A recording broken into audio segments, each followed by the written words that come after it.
Et si je dessinais Moïse avec un concombre dans le cul, hein, qu'est-ce que tu dirais?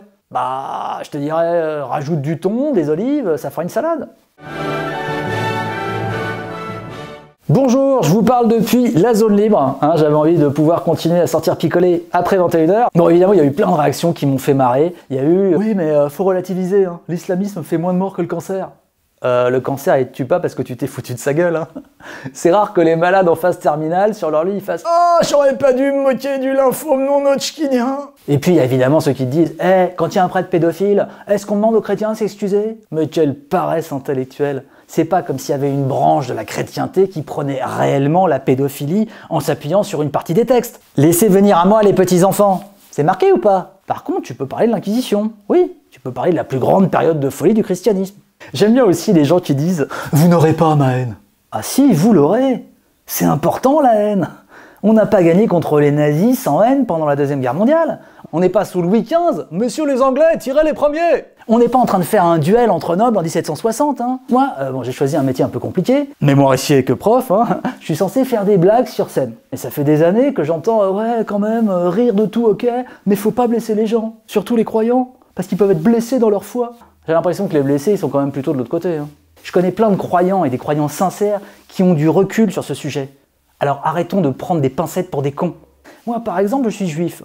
Et ben si tu viens me voir en me disant « Et si je dessinais Moïse avec un concombre dans le cul, hein, qu'est-ce que tu dirais ?» Bah, je te dirais rajoute du thon, des olives, ça fera une salade.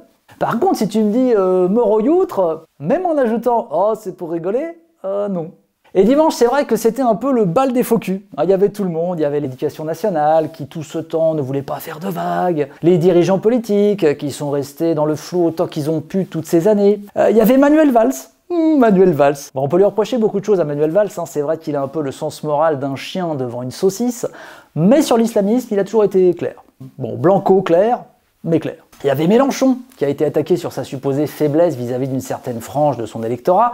Et je vais pas trop le défendre, Mélenchon. Je veux dire, personne sait vraiment ce qui se passe dans la tête de « La République, c'est moi !» Même si je pense qu'à la base, il est plutôt sincère dans sa démarche. Et puis, à la France Insoumise, il y a des gars comme Adrien Quatennens qui semblent assez irréprochables sur le sujet de la laïcité. Il y avait les syndicats, surtout les syndicats étudiants comme l'UNEF. Oh, l'UNEF.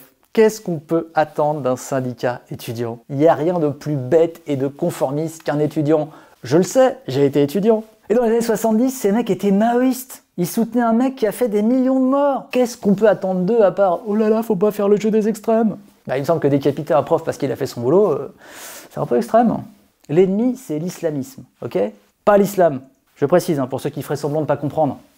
Ils sont nombreux quand même. Hein. Après attention, il y a islamistes et islamistes. Non, je vais pas vous refaire le sketch des inconnus. Mais c'est vrai qu'en France, on aime bien faire de la sémantique. Tu sais, on différencie salafiste piétiste, salafiste combattant, salafiste pouvant contenir des traces de gluten ou d'arachide. Et en fait, oui, il faut faire ces différences. Parce qu'il y a des gens qui sont très très pieux, avec des vrais blocages, mais qu'on ne doit pas pourchasser comme des ennemis de la République. Parce que oui, ils ont le droit. Ils ont le droit d'être cons. Et on a le droit de combattre leurs idées aussi. Alors on m'a souvent reproché de ne pas être assez précis dans mes sketchs, ouais. Un humoriste très connu m'avait même dit « Attention, tu confonds islamiste et djihadiste, c'est pas du tout la même chose. » Ouais, c'est sûr, il y a des islamistes modérés en plus, hein. Il y a des islamistes modérés, comme il y a eu des staliniens hésitants. Et les islamistes, pour moi, c'est un peu comme ces pédophiles qui ne font que télécharger une vidéo. Oui, mais je suis jamais passé à l'acte. Ouais, enfin bon, faut pas t'emmener à Phuket non plus, hein. Abdelhakim Sefrioui est le prototype même de ces instigateurs qui ne franchissent jamais la ligne jaune. D'ailleurs, je vous rappelle que Goebbels n'a jamais tué personne de ses propres mains. Ce qui prouve bien que les idéologues ont une responsabilité. Et tous ces types, ils sont facilement identifiables. Ils se cachent même pas. C'est pour ça que quand j'entends Xavier Bertrand et d'autres qui nous ressortent la fin de l'anonymat sur Internet comme solution contre l'islamisme, non.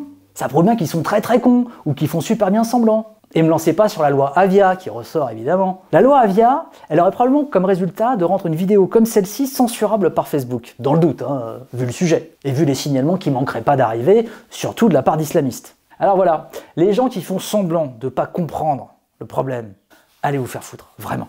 Parce que c'est à nous tous, croyants comme athées, de résister maintenant. Parce que quand un mec te dit « je suis prêt à mourir pour mon Dieu ou pour mon prophète », ça veut juste dire « je suis prêt à tuer en son nom ». Et entre les gamins qui ont déjà le cerveau retourné, comme l'assassin de Samuel Paty, les islamistes qui vont sortir de prison, les djihadistes qui reviennent de Syrie, les mecs qui sont là dehors, on en a pour des années.